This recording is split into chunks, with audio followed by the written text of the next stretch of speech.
Governor James Orengo is once again defending the Orange Democratic Movement, and this time he's also calling on the Luo community to keep aiming for the country's highest office. Siaya Governor James Orengo has reaffirmed his commitment to protecting the integrity of the Orange Democratic Movement, while also urging the Luo community not to lower its political ambitions ahead of the 2027 general election. In a statement shared through his official X account on Sunday, May 10, 2026, Orengo said his resolve to defend the truth and also safeguard ODM remains firm despite growing political tensions within the party. The governor made the remarks after attending a church service on Ongalo ACK parish, where religious leaders, faithful and also local political figures gathered for the installation of Phoebe Adhiambo as the vicar of Ongalo Parish and also Dean of Lower Maseno Deanery. The ceremony was led by Bishop Charles Onginjo, but beyond the church event itself, Orengo used the moment to send a wider political message about leadership, justice, political identity, and also the future direction of both ODM and the Luo community. This year, Governor linked his political stand to the historical role played by church leaders in Kenya. He praised the religious figures who, over the years, openly challenged injustice and also defended the rights of the ordinary citizens during difficult political periods in the country's history. Orengo specifically referred to the former bishops Henry Okulu and Alexander Muge, describing them as leaders who spoke boldly in the moments when many remained silent.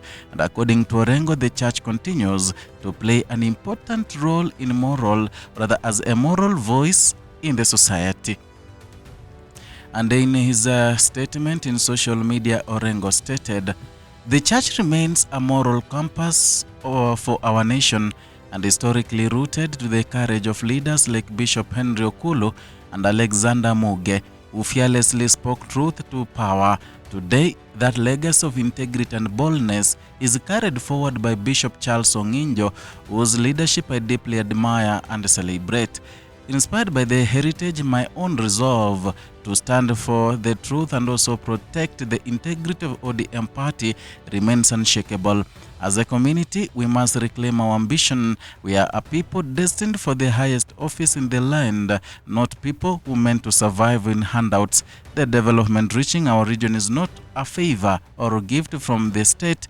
It is an inherent right guaranteed to us as equal citizens of the public. I was truly honored to join the faithful of Ongalo ACK Parish for a powerful service of confirmation and installation of Reverend Phoebe Adhiambo as the vicar of Ongalo Parish and Dean of Lower Maseno Deanery. The ceremony, presided over by the Reverend Charles Onginjo, was profound testament to faith and also service. There is a statement written by James Orengo. He said leaders such as Bishop Charles Onginjo are continuing a tradition of courage, integrity, and also accountability, and the governor's remarks reflected a broader message about leadership and responsibility at a time when national politics is becoming increasingly tense ahead of the next election cycle. But it was Orengo's political comments about ODM and the Luo community that attracted the greatest attention. This year, Governor declared that his commitment to protecting ODM remains unshaken, and that statement comes at a sensitive time for the party, which has in recent weeks experienced growing internal disagreements over leadership direction, regional influence, party discipline, and political cooperation arrangements. ODM has recently been seen several senior leaders publicly disagree over internal decisions affecting parliamentary positions, party structures, and also relationships within the broader political landscape. The disagreements have exposed widening divisions between leaders supporting different approaches to the party's future. Orengo has increasingly been associated with the Linda Mwananchi faction inside ODM. The faction has positioned itself as defending the original identity and also principles of the party. Its leaders have repeatedly called for internal democracy, stronger opposition politics, and also protection of what they describe as the party's founding ideals. Some members linked to the faction have also criticized what they see as growing political compromises within the current political arrangement between ODM and the ruling administration. Against the backdrop, Orengo's latest remarks appear to reinforce his position within the ongoing internal debate, and the governor emphasized that defending the integrity of ODM is, in his view, connected to defending truth and accountability. At the same time, Orengo also made a direct appeal to the Luo community about political ambition and also leadership. He argued that the community should continue pursuing the highest political office in the country rather than accepting limited political expectations. The governor warned against what he appeared to describe as a culture settling for less politically, and his message focused on ambition, self-belief, and also equal participation in a national leadership. For decades, the Luo community has played a central role in Kenya's political history, and from country's independence era to modern opposition politics, leaders from the region have remained highly influential in national debates about governance, democracy, and also constitutional reforms. ODM itself has historically drawn much of its support from Nyanza, making discussions about the party's future deeply important within the region. Orengo's remarks therefore carry both political and also symbolic significance. They come at a moment when questions are emerging about succession, influence, and also future leadership inside ODM as the country gradually moves closer to the 2027 elections. The governor also addressed the issue of development and also state resources. He argued that development projects reaching regions across the country should not be viewed as political favors from government leaders.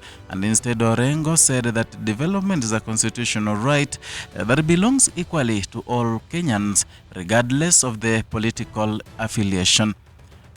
That message appeared aimed at reinforcing the principle of equal citizenship and also equal access to national resources, and the issue of development has become increasingly central in Kenya's political discussions.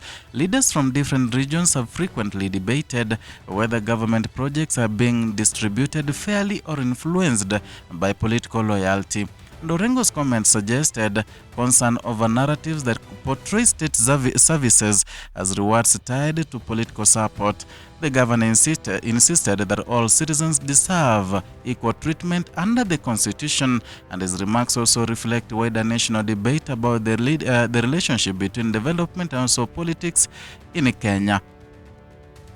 And over the years, many political leaders have campaigned on promises of bringing roads, hospitals, schools, and also infrastructure projects to the regions. And at times, those promises have created perceptions that development depends heavily on political alignment with the national government. Orengo's statement challenged that the idea directly, and the governor's comments come during a period of rising political activity across the country. Although the next general election is still months away, political leaders have already intensified public engagements, regional meetings, and also strategic positioning. And inside ODM, internal conversation about the party's future direction continue to grow more visible. Several leaders have recently issued public statements either defending the party's identity or expressing concern over internal disagreements. The discussions have involved questions about leadership representation, party discipline, political cooperation, and also regional influence. Western Kenya, Nyanza, Nairobi, and coast leaders within ODM have all recently made statements reflecting different views about the party's future. The growing public debate suggests that ODM, like many major political parties, is now facing pressure to balance internal unity with changing political realities. Orengo's role in those discussions remain particularly influential because of his long political history, and the Siaya governor is widely regarded as one of the Kenya's most experienced politicians and legal minds. Over the years, he has remained closely associated with the major political struggles, constitutional reform and efforts, and also opposition politics. His voice therefore carries weight both inside ODM and in the wider political or the national political conversation, and by linking political leadership with moral courage and the historical role of the church, Orengo has appeared to frame the current political moment as one requiring principle and conviction. The reference to religious leaders who challenged injustice in past decades gave his message a deeper historical context, and it connected today's political disagreements with earlier struggles over governance, democracy, and also accountability in Kenya. At the church surface itself, the atmosphere remained focused on faith and leadership. The installation of Phoebe Adhiambo as vicar of Ongalo Parish and Dean of Lower Maseno Deanery marked an important moment for the local Anglican community. Faithful clergy members and also political leaders gathered for the ceremony under the leadership of Bishop Charles Onginjo. But as often happens in Kenya political landscape, public events involving senior leaders also become platforms for wider national conversations.